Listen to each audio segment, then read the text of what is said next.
All right, here we go. We're now 3 weeks away from training camp. I know the rookies report first, but practices will really start 3 weeks from today, or 3 weeks from Monday. I think is the first two a day. They don't do 2 days anymore. I'm sorry. First padded practice. I'm old school when it comes to that.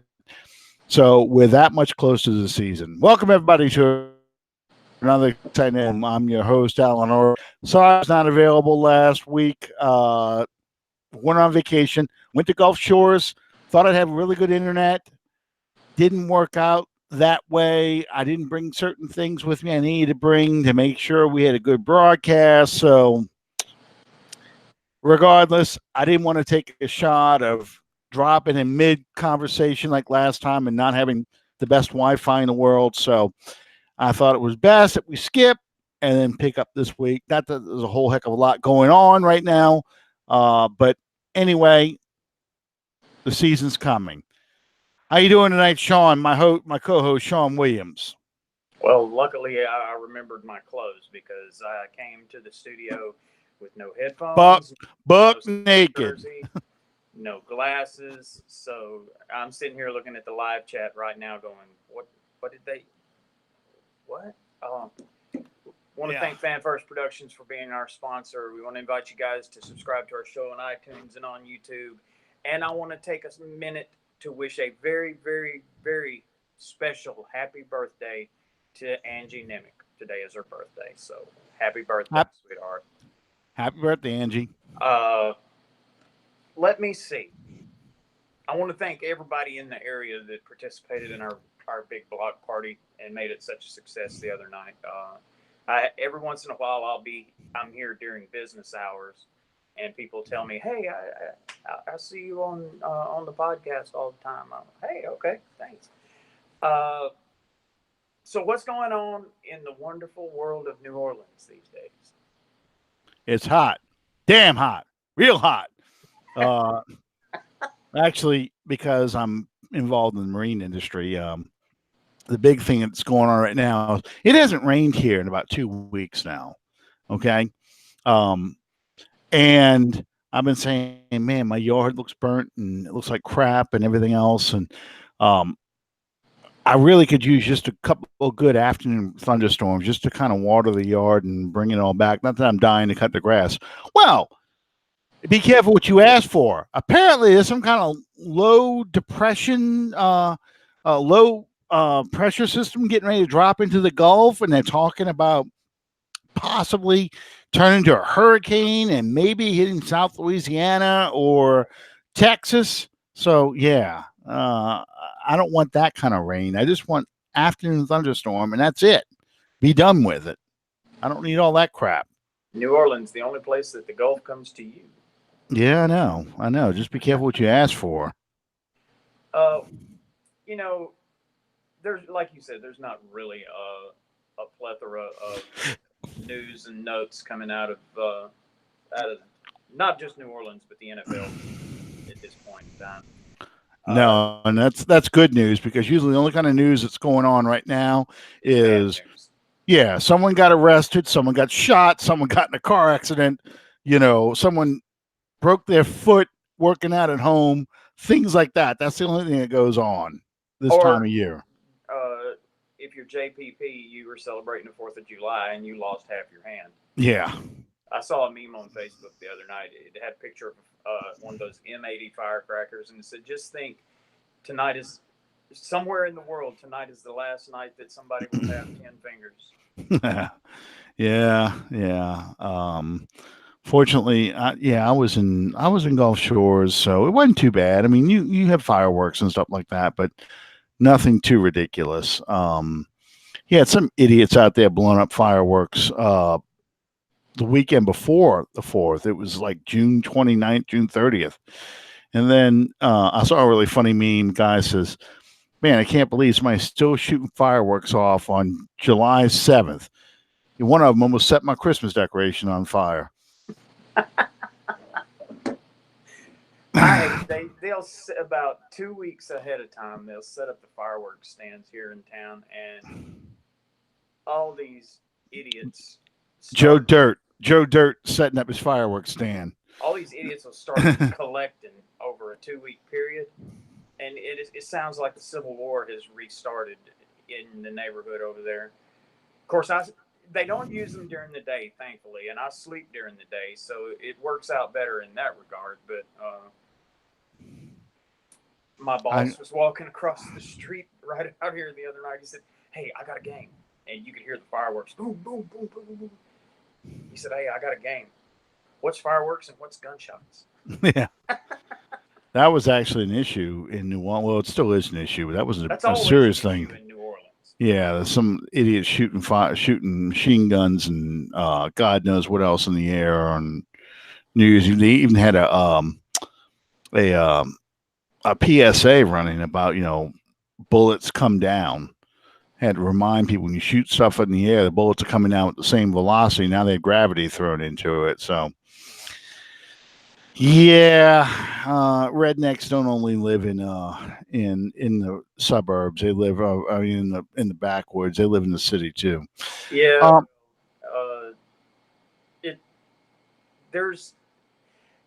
And you throw into the mix alcohol and explosives, and there's no ceiling on this stupidity. No. All you need to throw in there is a boat, on the water. Then that's perfect. But anyway, okay. So the only news that's still going on is Michael Thomas's contract negotiation. We've heard nothing more since the announcement. The Saints were looking at about $18 million. They offered him a contract about $18 million a year, and Thomas had come down to $22 million a year. And for the most part, people are pretty much assuming you will probably end up around $19-20 million a year. But you've got people really, and I've been making this point even before we were off last week. I made this point on social media and on this show. It's funny how fans are about our players. They're always coveting someone else's players.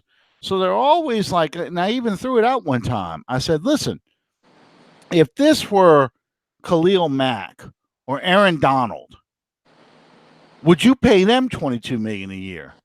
And people are like, oh yeah, absolutely. $22 million a year. That's a bargain. I'm like, but your argument about the cap and all the other players we have to pay.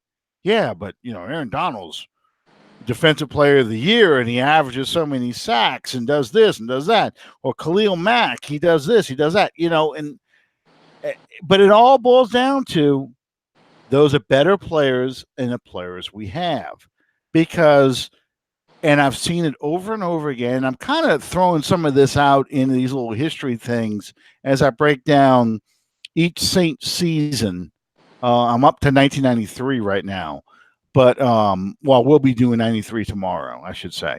But it's funny now how that same theory gets played out over and over and over again. This guy whose jersey I have on tonight, Michael Thomas. They even said about Pat Swilling when Pat Swilling used to hold out for money. They start picking that all little things. Oh, well, Thomas doesn't run very fast. He's just a possession receiver. Drew Brees made Michael Thomas. You start seeing those kind of arguments come out. We used to hear this about, Jimmy Graham. Oh, he doesn't block. He's soft. He can get taken out of a game. Pat Swilling. Oh, he's just a pass rusher. He doesn't play the run very well. Teams know to run right at Pat Swilling. That's how you counter him. He's not like Ricky Jackson who can play the run and the pass. And it's weird how fans say that about these players, our players. Mark Ingram this past season. Mark Ingram, now granted, that was his agent talking this stuff. But, I'm reading now how much better a part-time journeyman back that Latavius Murray is, Latavius Murray is, how he is now going to be a better back than Mark Ingram because, well, Ingram fumbled too much. Well, no, he really didn't. Or Ingram was slow. Or Ingram was this. Or Ingram was a bust until the last couple of seasons.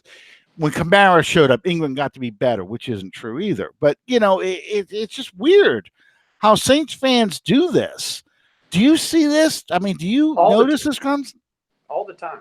You're always wanting your team to be as good as it possibly can be.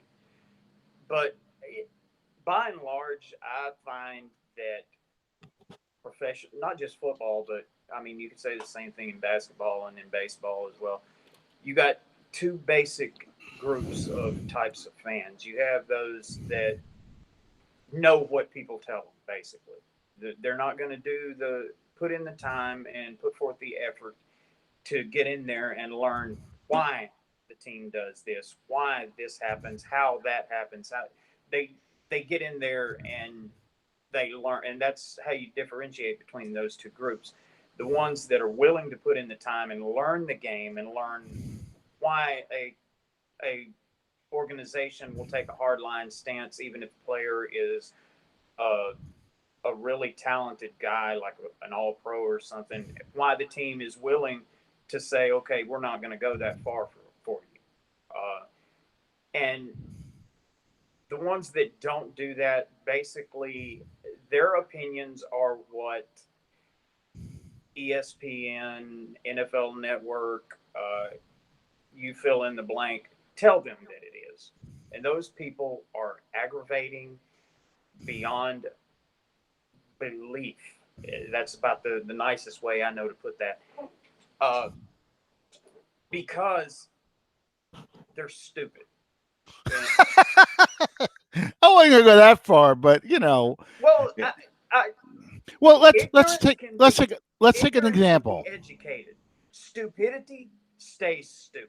Well, yeah, let's good example of stupidity. Stupid person. Chris Sims. He puts together his top whatever number quarterbacks in the league, top 32 quarterbacks in the league. And he's got Breeze at 10 and Tom Brady at 9, or Breeze at 11, Tom Brady at 10. Okay? Chris Sims is stupid, but he's also doing this so you and I, social media, Twitter, you name it, all talk about it and retweet his stupid list to say what a moron he is. Okay, yeah. So there's a method to his madness. And this kind of plays in what I was just talking about. Here we get pissed off that Drew Brees doesn't get the respect he deserves. The Saints don't get the respect they deserve. The Sean Payton doesn't get the respect he deserves. But at the same time, when or an NFL top 100 list comes out, only 2 Saints make the list out of the top 100 players. People are like, oh my God, who put this list together? What kind of moron did this? But at the same time, when it comes time to pay these people for what they're worth as being a top 10 quarterback, top 5, number 1, number 2 quarterback, or top 5 receiver, top running back, number 1 offense, all these things, we're like, you know what? Anybody can do this thing. Sean Payton can get the bus boy, a buggy boy, and 2 homeless guys from underneath the South Claiborne overpass and put Saint jerseys on them, and Drew Brees will make them 1,000-yard receivers. So you see this. I mean, it's weird how fans get bent out of shape about that. And like you said, we see these stupid lists and these morons talking about this stuff. But at the same time, when we go to pay these people love to pick at it because there's a mentality of, well, hell, man, I only make $40,000 a year. These guys, the minimum as a football player is $350,000 a year. I'd love to live on $350,000 a year. They make more than that. They're greedy. They're selfish. But you also have to take into account, this is what these guys do for a living. And for a short time. That's the key. For a very short time. Drew The Brees shelf is life. outlier. The shelf life for these guys is almost non-existent. I think the last time that I actually took the time to look it up, I think across the league, regardless of position, the average NFL career lasts like 3.5 years, maybe. Yeah, that's about right. It's about a little bit more than 3 Now years. you're gonna every once in a while you're gonna have a Tom Brady, Drew Brees that plays ad nauseum, but that's very very rare. Yeah. It's a very violent, very physical game that takes its toll on mind, body, and soul. And especially towards the end of your career, when your skills start to diminish and you find yourself having to relocate to a different team every year, 2 years, or whatever. Most guys that have taken care of their business end of it and taken care of their money, they're not going to be willing to do that. I always bring up Deuce McAllister because he's a perfect example of the small window you have as a player. Deuce was drafted in 2001, same year as Drew Brees. Drafted in 2001, and his career was basically over in 2008. He comes back to the Saints 2009, but he's not a player. He's a name on the roster. He does not put it on a jersey. Okay. Now you've got those years, 8 seasons. Okay. 2001 to 2008. Now, 2001, Ricky Williams is the running back. Deuce is basically a kick returner, and he got some snaps at running back in the last game of the season. 2005, he gets injured around week 5, out for the year. 2007, he gets injured, I think, the second or third game of the season against the Titans on Monday Night Football, and he's out. That's the end of his career. So you've got to drop off the 2001 season, 2005, and 2007. Okay, so we're talking 2002, 2004, then 2006, and 2008. That's Deuce McAllister's entire career as a football player in the NFL. That's it. He got one big contract. He was working on his rookie deal. He got one contract. He got a 5-year, $60 million deal, I think it was, in 2000, just before the 2005 season. And that's the year he tore his knee up. He tore his left knee first, then his right knee. I think that's how it went. But anyway, yeah. So that was his one deal for a contract. So when we start talking about players getting paid money, Michael Thomas being greedy, you just look at Deuce McAllister's career. And I can go through all the running backs. Ruben Mays, same thing. Ruben Mays, 86, 87, 88, he starts to get hurt. 89, he's got thin Achilles. I read this the other day when I was doing the research on him. He's got really thin Achilles. He had surgery on his Achilles to get him thickened. I didn't know you could even do that, but he tried to get him thickened, but it was hurt. It was bothering his feet. But his career was going like this after the 87 season. All right. By 1990, he's done. He's retired in 91. That's 4 years. Yeah. It's amazing. And we just don't think about these kind of things. We look at a guy like Drew Brees, who probably played for 20 years, because his 19th season right now, and we think, that's normal, and it's not. No. It's very very rare that happens. A running back lasting 5 years, 7 years. A receiver lasting that long. Colston lasted 2006, 2013. Yeah. And 2012, he was already starting to show some problems. 2014, that was it for him. And you also have to factor in, when you're talking about running backs, with guys like Deuce and Ruben, and I guess you could probably throw Dalton Hilliard in there as well. Dalton Hilliard too. you playing on a subpar or below average team, that's taking years off your career too. Yep. Because you're going to take a pounding for doing what you do for a team that's searching for its own identity.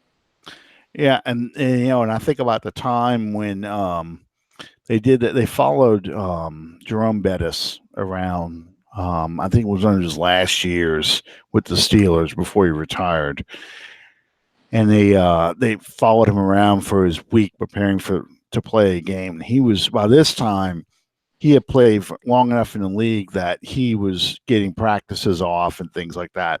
But he had to use some kind of muscle stimulator just to get himself out of bed in the morning, you know. And after a game, he walked like a 90-year-old man, you know. And then he'd start, by Wednesday, he's starting to, you know, he's getting massage treatments and acupuncture and all these things.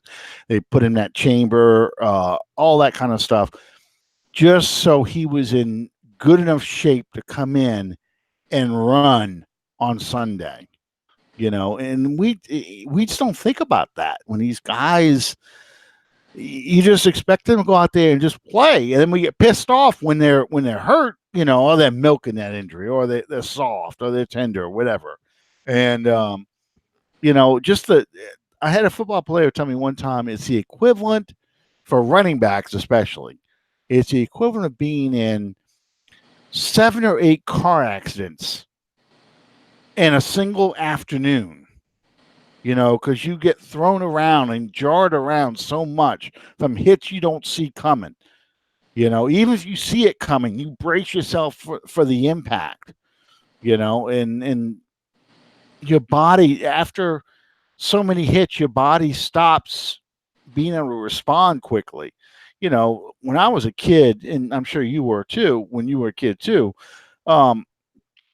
you'd fall down and everybody's like, "Oh, are you all right?" You just kind of bounce up. "Yeah, I'm all right. What's wrong? You know, I'm good." And now you slip and fall down just going out to the mailbox. You're like, "Oh my God, I'm dead. I can barely walk." You know? Yeah. The older you get, the worse it gets. Yeah. And the fall is no harder than it was when you were a kid. I fell out of a tree, you know, and I'm just like, "Yeah, that hurt. Oh, where did that bruise come from?" You know, that kind of thing. You just got on your bike and kept going. Now, if I trip over the thing and I fall, I do a header and hit my knee, I'm like, "Oh my God, I'm dying." You know, like Peter Griffin. You know, that kind of thing. Yeah, I don't. I used to bounce real well. I had reasonably good agility, and I worked a lot on being able to absorb a hit and keep moving my feet and what have you. But man, I can walk through this restaurant and bump into a chair and I hit the floor. It's sad when you get old. Oh man. And you age yourself, you know, by the more impacts you take or whatever. Oh, I'm not going to live very long, man. I don't know. I used to tell people, you know, if I knew that I was going to live this long, I would have taken better care of myself when I was younger. But yeah, that's a lie. I would have done it all probably just exactly the same way that I did it, just with more gusto this time. Short term. It's always short term thinking. I'll be fine. This will be good. Rub some dirt on it. Get some duct tape. We were talking about mercurochrome every so often. You talking about mercurochrome on in some of the Facebook groups I'm in. And you know what that stuff is? They used to call that monkey's blood. Oh yeah. We had at my grade school, we had a secretary, very old school. And, you know, you tear your arm up or your leg up, whatever, brush burns, whatever, because you're playing football on pavement. I mean, it's just like, there's grass over there, but we're not going to play it there because they got it marked off here, you know, because this is really I think it was supposed to be a softball field or a softball thing. I don't know what it was. It was supposed to, or volleyball. That's what it was. It was supposed to be for volleyball. But, you know, you had they got the line in the middle, so that's midfield, and they got 2 lines on the end into the box. Hey, that's the end zones. So we're playing football out here, and the lines on the side, that's out of bounds.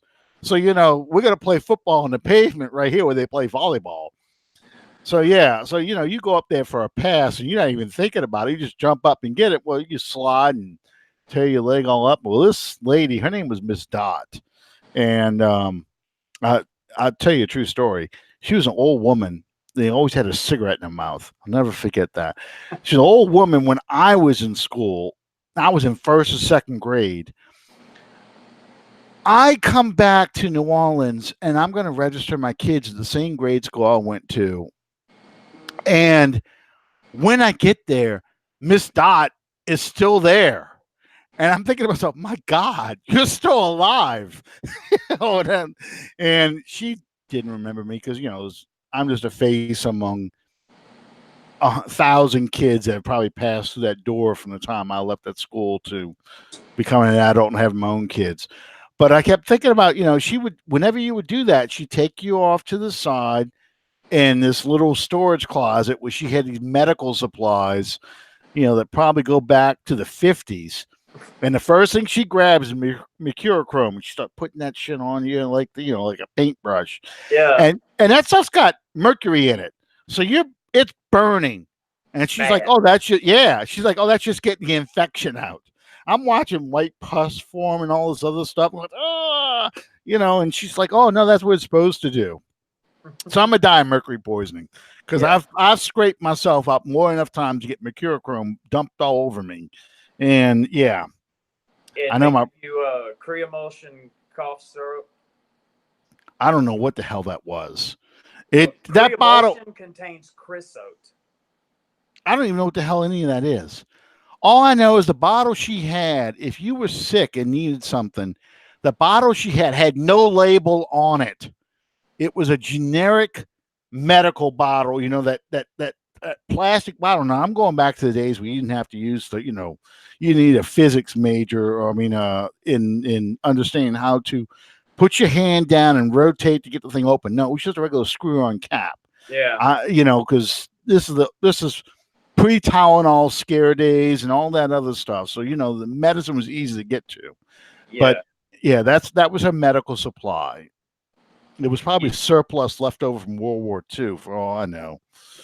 You go in there and they have like 9,000 bottles of medical stuff, but the only thing you're getting is the mercurochrome. That's it. Mercurochrome, some bandage, gauze. Band-Aids. No, she had gauze for us. Unless it was on a some place where it couldn't get then she just say you'll hold it up. So you got to hold it up. It's like I got a scar store right there, but you got to hold it up like this and just walk with it. So I don't know. I just remember the gauze and the white tape and that I'd never, if I could avoid going to Miss Dot for medical treatment, I did. Not my thing because. Miss Dot, you think I should go home? No, you're going back to class. Oh, okay. I think this is broken. It doesn't move. It's not supposed to move like this. Out. Push it back in, darling. You're going back to class. Your teacher's waiting. Yeah. Okay. We before last week, or the week before last week. Yes. We discussed this, and we're gonna get it started tonight. Hopefully, time permitting, we'll be able to get through the list. If not, we'll just continue it next week. You posed the question: the 10 Saints players that have to perform well for the Saints to succeed this year. Yep. Okay, so each of us compiled a list, and we're going to start at number 10 and work our way down to number 1. All right. Drum roll. Never mind. Number 10 for you, Alan. Jared Cook. I know you got him a lot higher on your list, but Jared Cook is number 10 for me.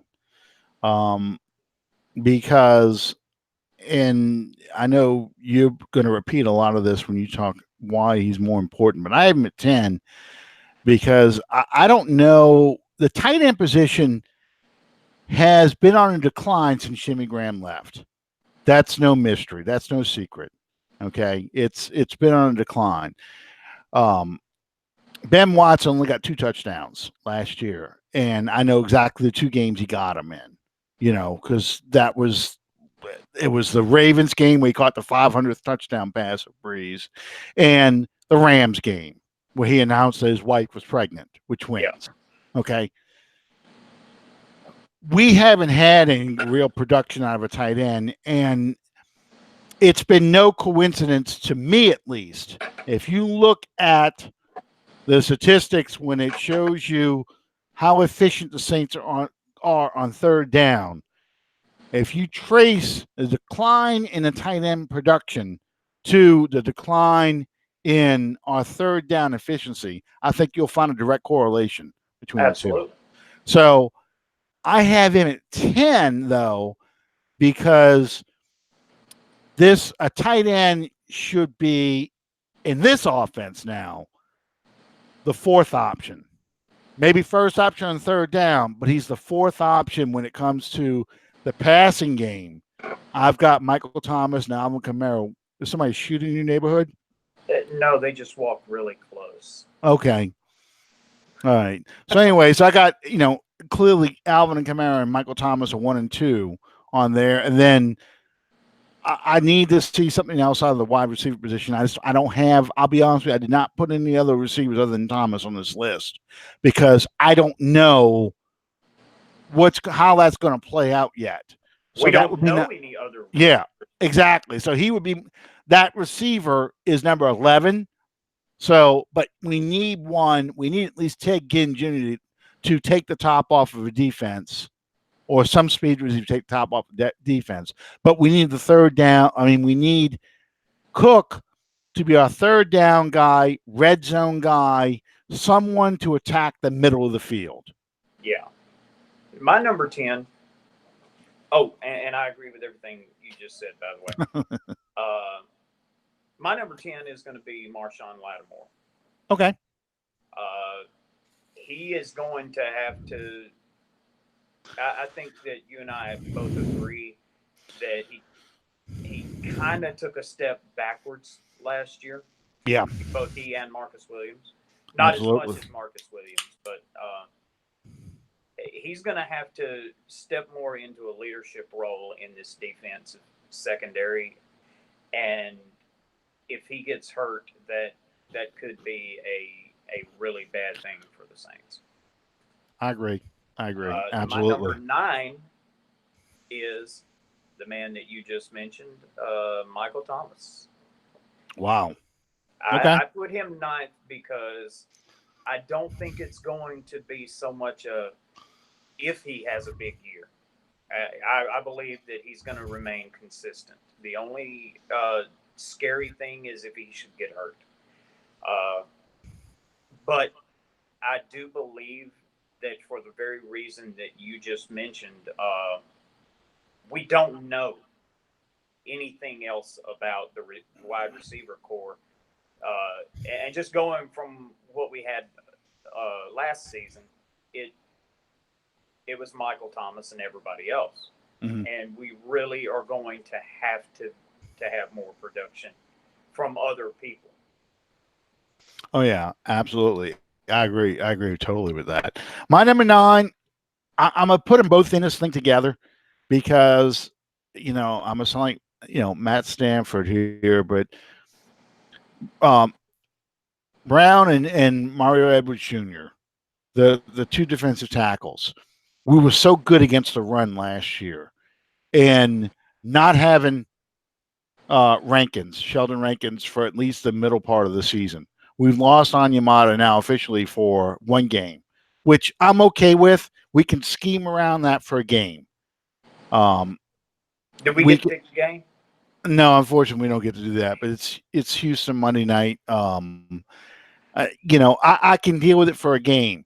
But we were so good against the run, and with Rankins being able to push that pocket, he had I don't want to say 5.5 sacks. I think he had more than that. I think he had 7 sacks last year. I don't remember exactly. I've been lost in the past, these past few days. So going back, talking about Saints players in the past, I don't remember his statistics off the top of my head. But how Andre Brown and Mario Edwards Jr. play as the new defensive tackles in this defense, that's huge. You know, they've got to be able to stuff the run, and they also have to be able to push that pocket, because if we cannot stop the run and make teams one-dimensional, we're in trouble. You know, part of the reason why this defense has been better in 2017 and 2018 is the ability to take away the run, make teams say, you know what, if we're going to win this game, they already feel the pressure to play in a shootout because of Drew Brees. But if teams have the ability to run the ball and keep our offense off the field, because we can't stop the run, you know, then it makes for long afternoons or shootout games, and we can't have that. So those two are my number 9. My number 8, and we'll go to you again in a second, but my number 8 is the new center, McCoy, Eric McCoy. I don't believe it. We agree on one. Oh, that's good. Because, you know, Max Unger was experienced. He makes all the line calls. I thought, and I was saying it early, and some people, you know, kind of saying, oh, that's Pete. Pete's the problem. But I thought Unger, especially from the middle of the season on, started to show his age and some of his injury problems, why he retired. I thought he was struggling in one-on-one blocking, and Brees was getting some pressure up the middle, which he hadn't gotten in previous years. So you're going to put a rookie in there now. How well that rookie responds when he hits that rookie wall, that's key to me. How do you see it? There is no way to adequately describe how important Unger was to this offense. You know, we've said before that you can scheme if Armstead goes down on the edge, you can scheme around that and kind of work to the other side.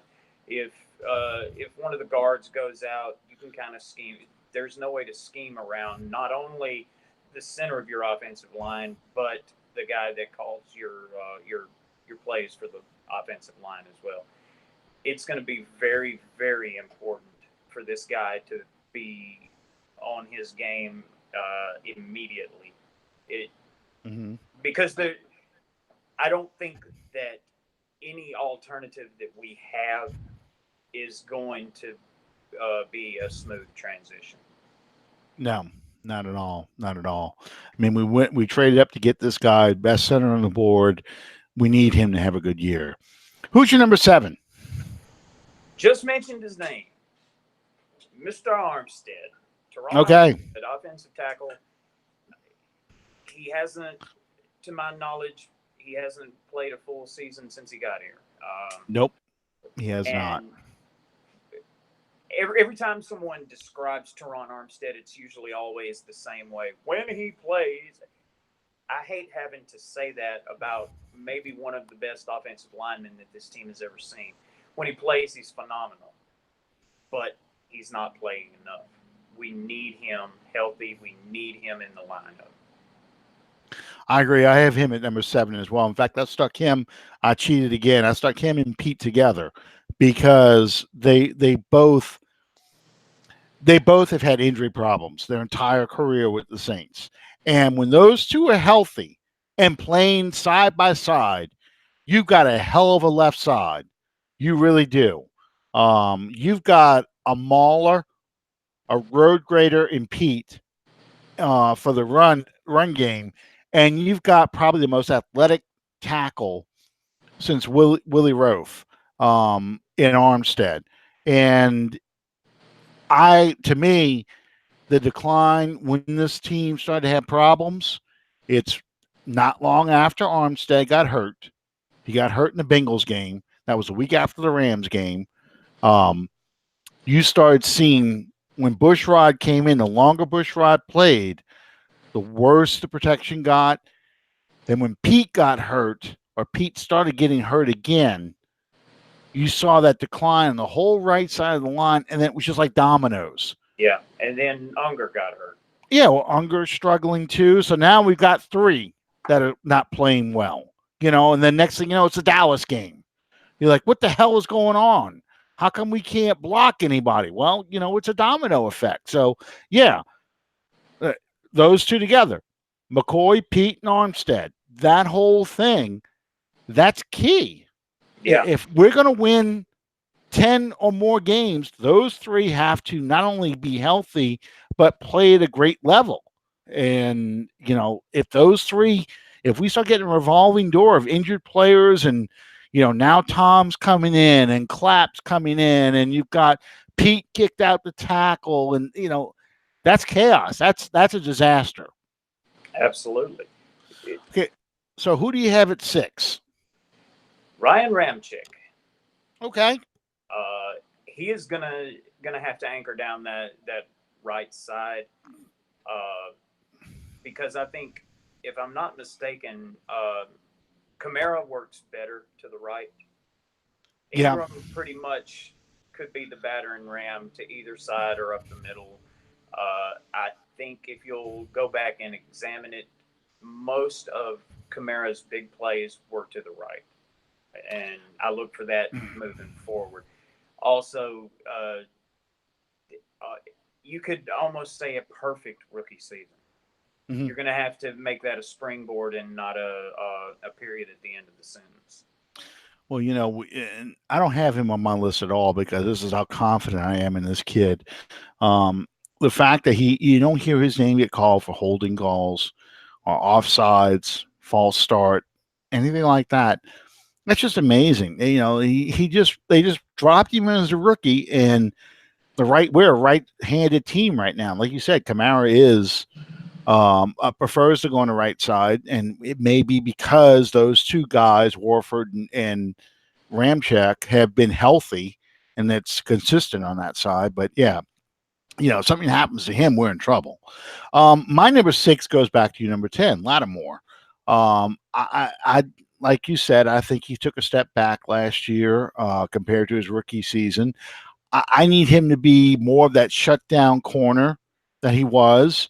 I need him to make more turnovers because, again, living in the past with the Saints, I'm noticing in years where the Saints have done extremely well, they either were leading the league or in the top 3 of turnovers. In 91, they had 49 turnovers. That's more turnovers than they had in 2009. Okay? Yeah, you'd never know that. Now, in 2009, we scored 9 TDs. They scored 6 in 91. But, we need Lattimore to be more of that shutdown, forget about this guy for the rest of the game. He's not a factor. If I put in the Houston game, if I put Lattimore on Hopkins, I don't want to hear Hopkins' name most of the game. I want the announcers to talk about how, man, it's kind of strange. We've only mentioned Hopkins' name once or twice, and it looks like he's got 3 catches for 15 yards.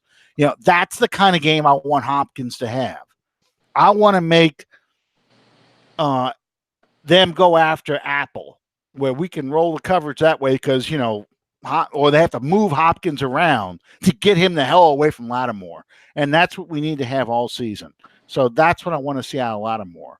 I want to see that kind of cornerback again. We saw a lot of that his rookie year. We didn't see that much last year. True. Number 5. Who's your number 5 guy? Demario Davis. Wow. Yes, our linebackers played very well last year, and he was leading the pack, and I believe he led the team in tackles. He's going to have another season like that to set the tone and set the pace for this defense. Again, like Ramczyk, I just feel so confident about Davis. I didn't even put him on my list. I put Marcus Davenport because we traded up for him. We gave up a number 1 this year for him. We've now gotten rid of Okafor. We don't have anybody else really behind him. I mean, Edwards can play defensive end. That he's probably a better defensive end and defensive tackle, and you've got that kid Ganderson, that that's got the trial coming up, but you got Ganderson as the undrafted rookie, and then you've got Hendrickson, and that's really all you got. So and I don't expect Hendrickson to make it to the 53-man roster either. A lot of people feel that way. Not with all so Davenport, not with everybody that we've gathered in free agency and drafted. I don't see him. I see him making it, but he could be gone when we go to reactivate Rankins, just because of numbers. Yeah. But anyway, to me, Davenport has to have not an okay year. He has to have a good year. He has to be on the upswing. I'm not talking 15 or more sacks or anything like that, but he's got to get close to 10. He's got to get at least 7. And he's got to be able to play the run as well. He has to set that edge. He cannot be a one-dimensional player. So, I need a Wayne Martin kind of year out of this kid. I need him to make a move that we're like, damn, boy, we got a stud here. We got him and Jordan, because otherwise they'll just double and triple team Jordan and go to Davenport's side the whole time. If Davenport turns out not to be an impact player, he's got to be an impact player this year. Who's your number 5? That's my number 5. That's my number 5. Davenport's number 5. Well, Davenport was my number 4. So okay, he was your number 4? Number 4 is the guy on the other side, Cam Jordan. Cam Jordan. All the same players. We just got them jumbled. Yeah, we got them different order. Well, you've got Davis and Ramczyk. I didn't have those guys on my list at all. But yeah, Cam Jordan. I mean, you need Cam Jordan can't take a year off. He's your most proven pass rusher. He is a 3-down defensive end. He plays the run and the pass well. He is a lot like how J.J. Watt was in his prime, where he's batting balls down. He's a leader. He's the face of the defense. He has to keep playing at that elite level. We can't have him on a downturn. We can't have him injured either, because we just said there's no depth behind him. So we're counting a lot on that guy. All right, so you want to know my number 3? Yeah, you're number 3. Okay, my number 3, Michael Thomas. For all the reasons you said earlier, the passing game goes through Michael Thomas. I don't know who the other receiver is yet. We got to see if Meredith can make the team. We have to see if Ginn still has anything left in the tank. So if we want this passing game to go, it looks like it's going to be Michael Thomas again catching 100 balls, because that's just the way this team is built right now. Well, there's no alternative, like you just said. My number 3, AK-41. Okay. I'm not going to go so far as to say that he has to turn into that preeminent Walter Payton type running back, prototypical, whatever you want to call it. But he's going to have to maintain a pace that is both productive and healthy for him, as much in September as it is in December.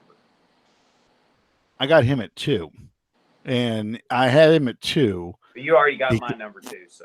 Yeah, I have him at 2 because when Jim Haslett was asked one time about Deuce McAllister, he basically said, without Deuce McAllister, we're screwed. And my opinion, without Alvin Kamara, we're screwed. I don't trust Murray. I've already made some comments earlier that I view him as a journeyman back, not as a guy who is a 1A running back. I worry they're going to end up using him more like a lot like Hightower was used, kind of okay, come out, you need a breather. We'll go ahead and put this guy in for a little while, but you're going right back out there again. Because you could see this in the playoffs, even with Ingram on the roster. Kamara is getting more and more touches in the playoffs. You could see that because there's so many things he can do. Okay. Well, my concern is if you start doing that as early as September and October, what does he have left for the playoffs, especially if you want to go far in the playoffs? And I keep saying this over and over again, less of Kamara is a good thing because the more diverse weapons we have in this offense, the better it is. And when I put this list together in my head, I'm thinking, let's assume we don't have a lot of diversity in our offense. Who are the most important players if we don't have a lot of diversity? And Kamara's name is right there at the top because he's the guy more than Breeze. He's the guy that makes the offense go. Yeah. He's in the running game. He's in the passing game. He's in the special teams game. Yep. He probably won't be in special teams as much moving forward with his expanded role in the offense now that Ingram's gone. But, like I said about Ramczyk, Unger earlier, there's no way to describe how important Kamara is to this offense. Absolutely. So yeah, it's no disrespect to my number one, and I'm sure your number one guy too is Drew Brees. Drew Brees clearly is the leader of this team, and if we have to go to Teddy Bridgewater or Taysom Hill, we're drafting in the top 10. People are probably like, what are you talking about?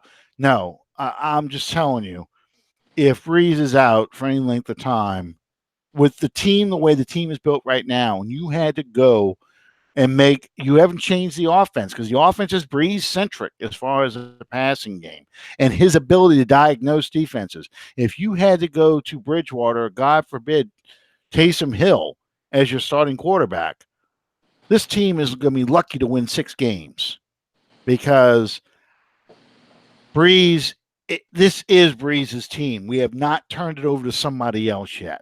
I don't care about everything. All the other people we just listed on this thing, that's not enough. Because with Drew Brees, all this stuff can go to hell, okay? And Drew Brees is going to find a way to at least win 7 games. We gave him historically bad defenses, the worst defenses in all of football. We gave him crap for wide receivers. We gave him C.J. Spiller for a running back, and we still won 7 games. Yeah. We had no coach. We had a defensive coordinator coaching the team. We had, or a linebacker coach, actually, because that's what Joe Vitt was. You had nothing, and we won 7 games in 2012. Yep. That's how important Brees is. So if you're going to tell me that Brees is gone and we're going to put Bridgewater and Hill in this offense, they're going to win more than 7 games? I don't think so, Tim. I don't think so. It's just not going to work that way. Not now. You're going to have to build the offense around someone else if some other quarterback has to come in for an extended length of time. Yeah. So that's why I have Drew Brees number 1. Drew, this team is Drew. Drew is this team. And, I hate to give anyone that much credit, but I'm calling it just exactly like I see it. This team was designed and built around his abilities and his strengths, and it's also designed to protect his weaknesses. And there's no way to even try to get around that. And by the way, my number 2 was Cam Jordan. Ah, okay. Number 2 is Cam Jordan. Yeah, we don't have time to rebuild a playbook around what those other guys do best as a quarterback. It's all about this guy and what he does as an in this offense. So, I can hear you saying, yeah, but Sean Payton's smart enough, he would design new plays and stuff. We don't have time to build new plays.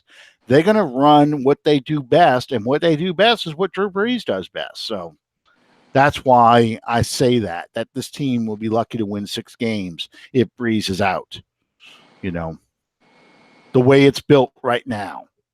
Later on, when Brees isn't a factor anymore and he's gone, then we can say something different. But right now, the way this team is built, yeah, that's the way it works.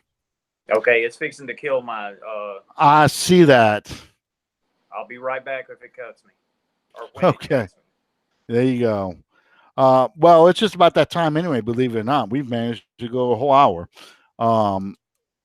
Okay, well, if it cuts me off, I love you guys. Thank you so much.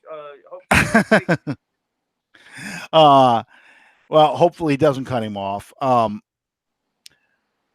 Guys, feel free to comment on our top 10 list. I'm sure you've got your own guys in mind when you're thinking about that. But I mean, these are just to us, it's the top 10 most important players on the team right now. When next week and the week after, we should start talking about previewing the season. We'll go into potential training camp battles to watch for. Wide receiver obviously is a huge one. Who do we think is going to make the team? Who are the undrafted guys that, we should keep an eye out on? We've talked about a couple of them after the draft, but, guys that we're hoping have an impact this offseason. And I don't know if Sean's gone or not. Sean, you still there or no? No, he's gone. Okay. Last thing before I get off the air. Guys, if you looked on the Facebook page for Under the Dome, I've done reviews of season by season, starting with 71. Oh, actually, I did 67 first, but I did 71. Then from 76 all the way to I'm now in 1993, year by year of the Saints. What happened during those seasons? What was going on behind the scenes? That kind of stuff. I want to do it up to 2000 because I figure most people remember about 2000, 2001. Comment on these stories if you like them. Say, hey, they're great, because I'm gonna get to the Dick reign of era in a minute.